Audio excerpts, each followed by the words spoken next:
नमस्कार दोस्तों, स्वागत है आपका स्टडी बोर्ड के यूट्यूब चैनल पर। आज हम पढ़ने वाले हैं विटामिन के बारे में। दोस्तों, एग्जाम पॉइंट ऑफ व्यू से जनरल साइंस बहुत ही इंपॉर्टेंट सब्जेक्ट है। तो जनरल साइंस का एक टॉपिक पढ़ेंगे आज, विटामिन। दोस्तों, विटामिन में से काफ़ी क्वेश्चन एग्जाम में पूछे जाते हैं। तो आज विटामिन की डिटेल थ्योरी देखेंगे। थ्योरी को समझने के लिए हम ट्रिक्स भी यूज़ करेंगे और साथ साथ में MCQs भी कवर करेंगे जो रिसेंटली इन सालों में एग्जाम में पूछे गए हैं। दोस्तों, तो सबसे पहले देखते हैं दोस्तों विटामिन्स होते क्या हैं।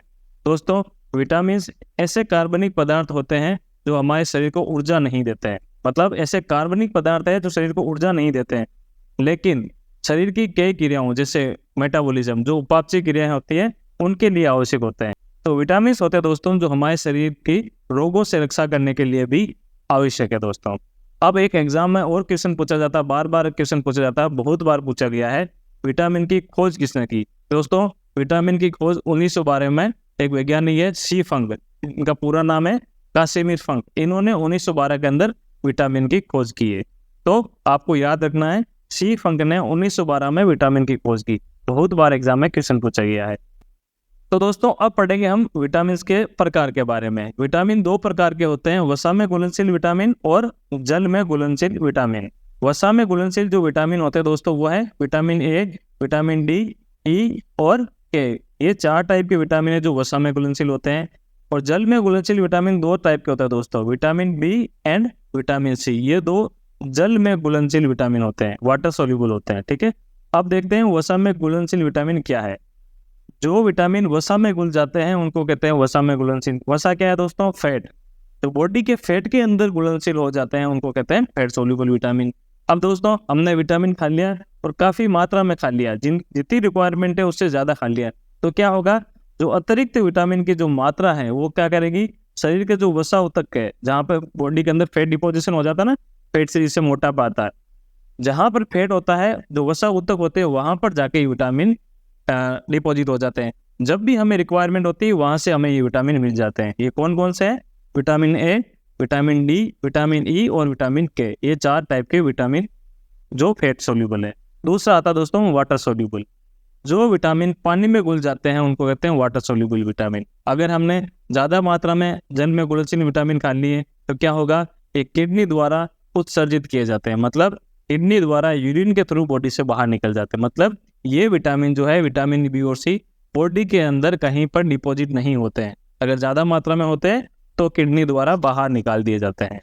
तो दोस्तों, इनको याद रखने की ट्रिक क्या है कि वसा में घुलनशील विटामिन कौन से है। तो फैट सोल्यूबल विटामिन की जो ट्रिक है वो है आधा एक। कैसे आधा एक? कैसे है?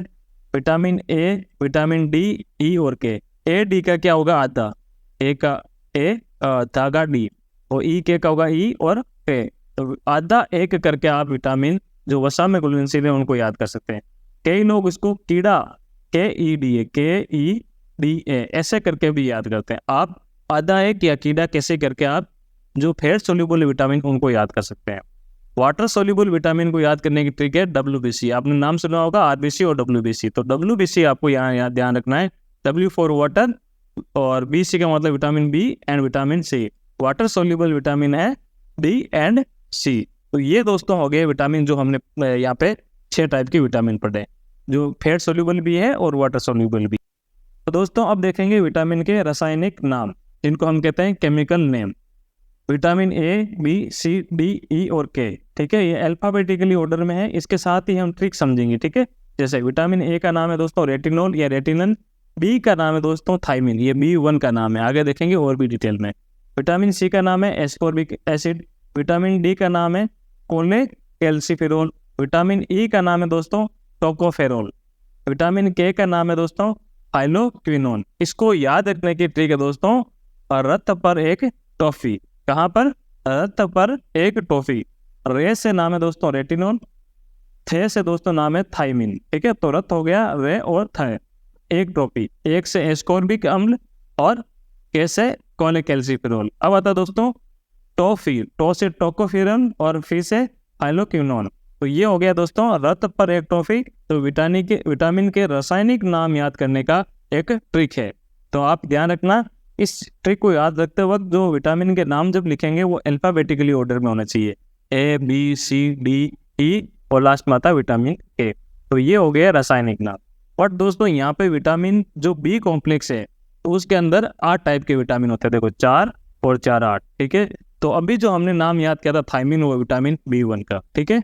मतलब विटामिन बी एक कॉम्प्लेक्स है, कॉम्प्लेक्स मतलब काफी विटामिन से बन के एक विटामिन बनता है जिसको कहते हैं विटामिन बी कॉम्प्लेक्स। इसके अंदर 8 टाइप के टोटल विटामिन है। तो सबसे पहला है दोस्तों विटामिन B1, तो इसका नाम है दोस्तों थायमिन।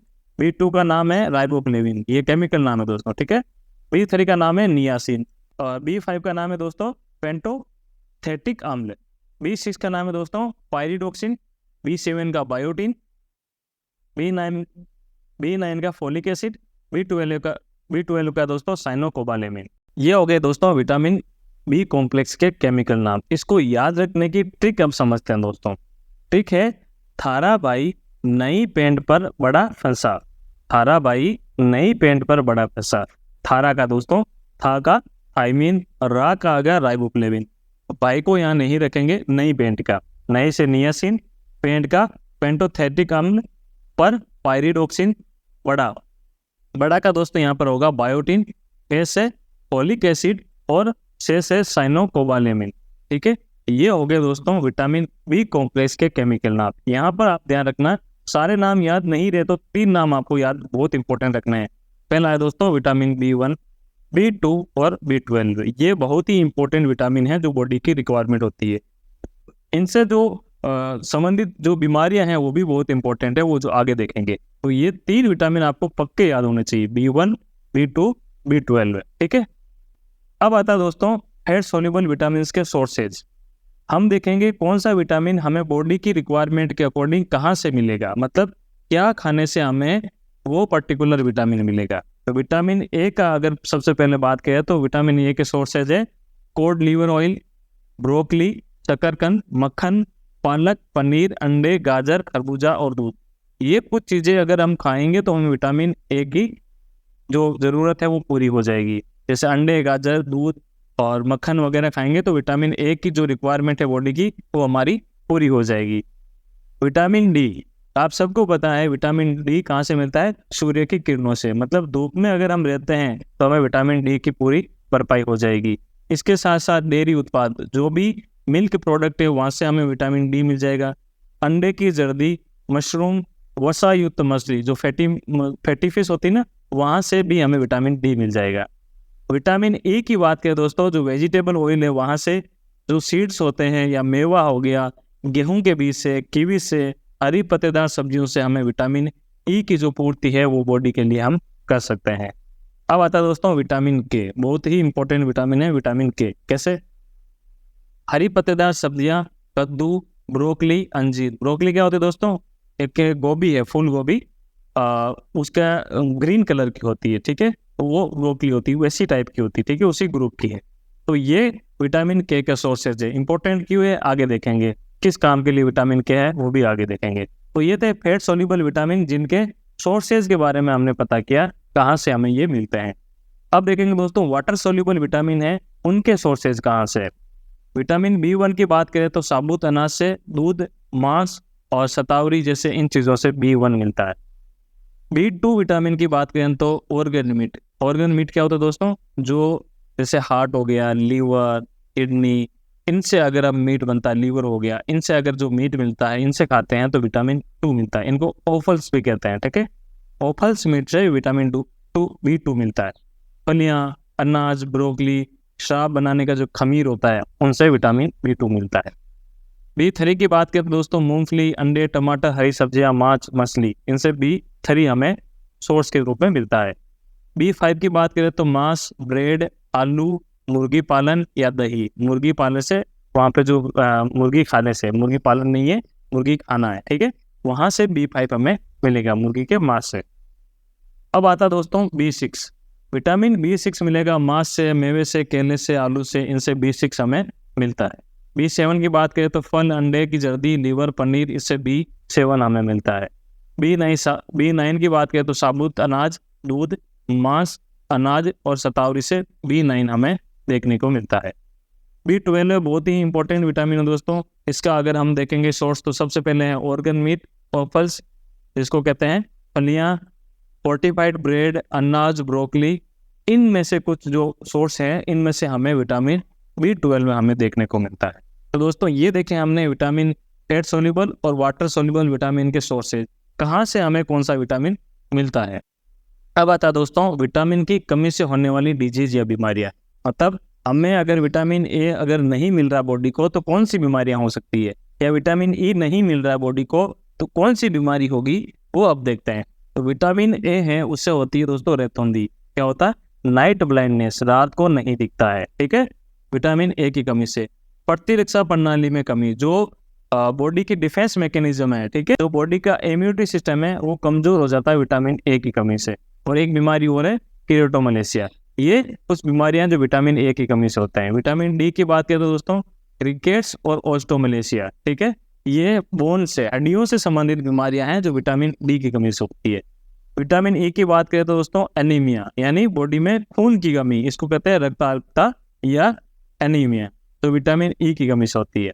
विटामिन के बहुत ही इंपॉर्टेंट है, ये बॉडी में जो रक्त का थक्का जमता है, अगर आपको चोट लग जाती है, खून निकलता है, तो कंटिन्यूसली खून निकलता है पर थोड़ी देर बाद खून बंद हो जाता है। इसकी वजह से विटामिन के क्या करता है, बॉडी का वहाँ पर थक्का जमा देता है ब्लड का, तो वहाँ विटामिन के की जरूरत होती है। तो विटामिन के की कमी से रक्त का थक्का नहीं जमता है। ठीक है, अब आता है दोस्तों वाटर सोल्यूबल विटामिन है, उनकी कमी से कौन कौन सी बीमारी होती है। तो B1 की अगर बात करें तो बेरीबेरी और वर्निक कोर्सिफॉक एक सिंड्रोम होता है, वो B1 की कमी से होता है, वर्निक कोर्सिफॉक सिंड्रोम। दूसरा आता है दोस्तों विटामिन B2, होठों में सूजन, थकान और पाचन संबंधी समस्याएं विटामिन B2 के संबंधी से होता है। और यहाँ पे मंद विकास, जो दिमाग का मंद विकास होता है, वो भी B2 की कमी से होता है। B3 की बात करें तो डिमेंशिया और पेलेग्रा, ये विटामिन B3 की कमी से बीमारियां होती है। B5 की कमी से पेरेस्टोसिस, थकान, अनिद्रा, मतलब नींद नहीं आती है, थकान हो जाती है, ऐसी बीमारियां होती है दोस्तों B5 की कमी से। B6 की बात करें तो एनीमिया, खून की कमी जो हमने बात की थी, मुंह और जीभ पर घाव बन जाते हैं B6 की कमी से। तो दोस्तों अब देखते हैं वाटर सोल्यूबल में B7 में B7 की कमी से दोस्तों बालों का झड़ना एक मुख्य प्रॉब्लम है। B9 की बात करें तो दोस्तों मसूड़ों पर सूजन, भूख नहीं लगना, सांस लेने में तकलीफ या पाचन संबंधी समस्याएं या मानसिक विकार, ये कुछ समस्याएं जो B9 की कमी से हमें देखने को मिलती है। B12 है, इसकी कमी से एक बहुत ही इंपॉर्टेंट बीमारी है, वो है हानिकारक रक्त की कमी, मतलब काफी मात्रा के अंदर रक्त की कमी हो जाती है विटामिन B12 की कमी से। एनीमिया होता है, पर्निशियस एनीमिया नाम की एक बीमारी होती है जो विटामिन B12 की कमी से होती है। दोस्तों अब समझेंगे विटामिन के मुख्य कार्य और कार्य नहीं होने की वजह से कौन सी बीमारियां होती है, वो कनेक्शन करके हम इस चीज को पढ़ेंगे। तो विटामिन ए के बारे में पढ़ेंगे दोस्तों। तो विटामिन ए के कार्य क्या है दोस्तों, आंखों के अच्छे स्वास्थ्य को बनाए रखना। ठीक है, आंखों की रक्षा करना विटामिन ए का काम है। तो अगर आंखों की अच्छी रक्षा नहीं होगी तो क्या होगा दोस्तों, रेतौंधी। रेतौंधी क्या है, नाइट ब्लाइंडनेस, रात को दिखाई नहीं देता, और इम्यून सिस्टम यहाँ पे कमजोर हो जाता है। तो ये था फंक्शन और डिजीज जो विटामिन ए की वजह से होती है, कमी की वजह से। दूसरा आता है दोस्तों विटामिन डी। अब विटामिन डी का काम क्या है दोस्तों, कैल्शियम का अवशोषण करवाना। क्या होता है दोस्तों, जो कैल्शियम है, जो मिनरल है हमारा कैल्शियम, उसको अवशोषण, बॉडी के अंदर अवशोषण कराने का काम विटामिन डी का है। अगर विटामिन डी नहीं मिलेगा तो बॉडी के अंदर जो हम कैल्शियम खा रहे हैं वो अवशोषण नहीं होगा, और जो कैल्शियम की कमी से जो विटामिन समस्याएं होती है वो विटामिन डी की वजह से हो जाएगी। मतलब विटामिन डी नहीं होगा तो कैल्शियम अब्जॉर्ब नहीं होगा, कैल्शियम अब्जॉर्ब नहीं होगा तो जो हड्डियों के संबंधित जो बीमारियां हैं वो हो जाएगी, जैसे रिकेट्स और ऑस्टियोमलेशिया, ये जो बीमारियां बोन की होती है, हड्डियों की। अब आता दोस्तों विटामिन ई।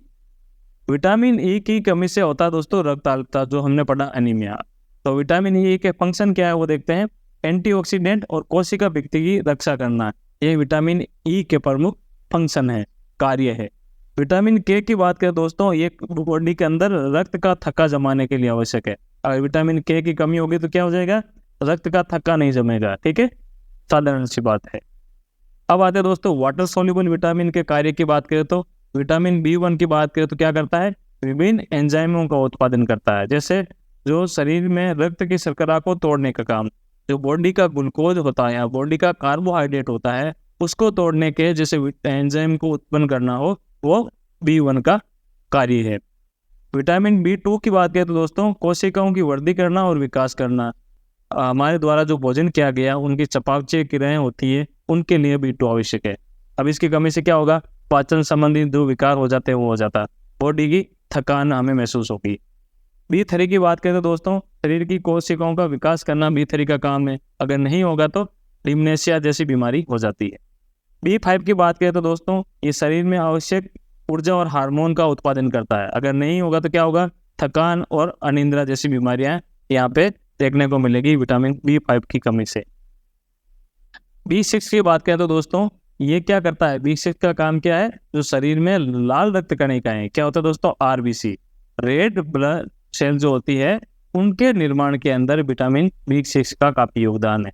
अगर ये नहीं होगा तो क्या होगा, खून का निर्माण नहीं होगा, खून का निर्माण नहीं होगा तो क्या होगा, अनीमिया हो जाएगा, यानी खून की कमी हो जाएगी। बात करें दोस्तों B7 की, तो ऊर्जा चयापचय के लिए आवश्यक एंजाइम का हिस्सा है B7, ठीक है। तो अगर ये पूरा नहीं होगा तो क्या होगा, बालों का झड़ना जैसी बीमारियां यहाँ पे होना लग जाएगी B7 की कमी से। विटामिन B9 की बात करें तो दोस्तों DNA और नई कोशिकाओं के निर्माण के लिए, स्पेशली RBC के निर्माण के लिए ये काफ़ी आवश्यक है B9, ठीक है। इनके एंजाइम बनाने का जो काम करता है वो B9 करता है। अब B9 की कमी से क्या होता है, इन्हीं चीज़ों का रिवर्स देख लीजिए, पाचन संबंधी समस्याएं हो जाती है, ठीक है, और जो ब्लड की समस्याएं हो जाती है, भूख नहीं लगता है, सांस लेने में तकलीफ हो जाती है, ये B9 की कमी से हो जाती है। B12 की बात करें तो दोस्तों नई कोशिकाओं बनाने के लिए जो आवश्यक एंजाइम है उनका पार्ट है ये तंत्रिका तंत्र, जो नर्वस सिस्टम होता है उसके विकास के लिए भी B12 की आवश्यकता पड़ती है। तो इसके अंदर क्या होगा, पर्निशियस एनीमिया, काफ़ी हद तक यहाँ पे हमें रक्त की कमी देखने को मिलेगी विटामिन B12 की वजह से। अब आती है दोस्तों बात विटामिन C, तो फैट सोल्यूबल वाटर सोल्यूबल पढ़ लेते हैं। वाटर सोल्यूबल में एक चीज़ कमी रही हुआ है विटामिन C, विटामिन से नहीं है दोस्तों, विटामिन है, ठीक है। तो विटामिन C की बात करते हैं। तो विटामिन C की बात करें तो सबसे पहले आता है सोर्स क्या है विटामिन C के। विटामिन C के सोर्स की बात करें तो दोस्तों लाल और हरी मिर्च, संतरे का रस, कीवी के फल, स्ट्रॉबेरीज, जो भी खट्टी चीज़ें हैं जैसे संतरा हो गया, नींबू हो गया, कीवी हो गया, टमाटर हो गया, वहाँ इन सब चीज़ों से हमें विटामिन C देखने को मिलता है, ठीक है। अब इनकी कमी से क्या क्या रोग होते हैं वो देख लेते हैं। एक मुख्य बीमारी है जो विटामिन C से होते हैं, काफ़ी बार एग्जाम में पूछा जाता है, वो है स्कर्वी, ठीक है। स्कर्वी एक बीमारी है जो विटामिन C की कमी से होती है। तो विटामिन C के कमी जो है, तो जो स्कर्वी है ये क्या करता है, स्कर्वी में दोस्तों थकान महसूस होती है, मांसपेशियों में कमजोरी होती है, और मुख्य रूप से क्या होता है, जो मसूड़े होते हैं मसूड़ों में सूजन आ जाती है, ठीक है। मसूड़ों की सूजन का एक विकार होता है वो विटामिन C की कमी से हो जाते हैं, और दांत गिरने लग जाते हैं, दांतों से खून आना लग जाता है, इस टाइप की बीमारियां विटामिन C की कमी से हो जाती है, ठीक है। विटामिन C के कार्य की बात करें तो कहाँ काम आता है, कोशिकाओं की रक्षा करने में, त्वचा को हेल्दी बनाए रखने में, हड्डियों के लिए, रक्त वाहिकाओं के लिए, घाव भरने के लिए विटामिन C काफ़ी हद तक काम करता है, ठीक है। घाव भरने के लिए विटामिन C कार्य करता है। तो दोस्तों ये था विटामिन C, जिसके हमने देखे विटामिन C के सोर्स क्या है, कार्य क्या है, और इससे होने वाली बीमारियां कौन कौन सी है। तो वाटर सोल्यूबल विटामिन B हमने पढ़ लिए हैं, ठीक है। तो अब बात करेंगे दोस्तों MCQs की, जो अभी रिसेंटली एग्जाम्स के अंदर पूछे गए हैं, वो 1 बाय 1 सारे क्वेश्चन हम देखते हैं, ठीक है। पहला क्वेश्चन आता है दोस्तों हमारा, निम्नलिखित में से कौन सा खाद्य समूह विटामिन B12 का समृद्ध सोर्स है। तो दोस्तों यहाँ पर जो इसका सही आंसर वो होगा दूध और मांस के उत्पाद, ये विटामिन B12 के सोर्स हैं। अभी हमने पढ़ा था विटामिन B12 का सोर्स है दूध और मांस उत्पाद, इनमें से यही सही है। अगला आता दोस्तों, निम्नलिखित में से कौन सा विटामिन पानी में घुलनशील है। आप सबको बताएं विटामिन B और C, इसकी ट्रिक हमने क्या रखी थी, WBC, वाटर और vitamin B and C, W से water, vitamin B and C, तो ये हो गए वाटर सोल्यूबल विटामिन। अगला आता दोस्तों, निम्नलिखित में से कौन सा विटामिन लो अवशोषण को प्रभावित करता है। तो दोस्तों इसका सही आंसर है विटामिन C, ठीक है। तो विटामिन C लो अवशोषण को प्रभावित करता है, ये एग्जाम में अभी क्वेश्चन पूछा गया था।